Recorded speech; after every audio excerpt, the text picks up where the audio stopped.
সিলেটের জৈন্তাপুর উপজেলার হরিপুরে উতলার পাড়ে গ্রামের মাঝামাঝি দাঁড়িয়ে আছে পোড়ামাটির সুউচ্চ একটি টিলা।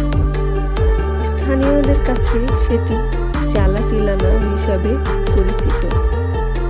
টিলার গায়ে রয়েছে অসংখ্য ছোট বড় গর্ত। এইসব গর্ত দিয়ে অনবরত গ্যাস বের হচ্ছে। দেশলাইয়ের কাঠি জ্বালালেই টপ করে আগুন জ্বলে ওঠে। আগুন নিভানোর দরকার হলে আবার বালি দিলেই আগুন নিভে যায়।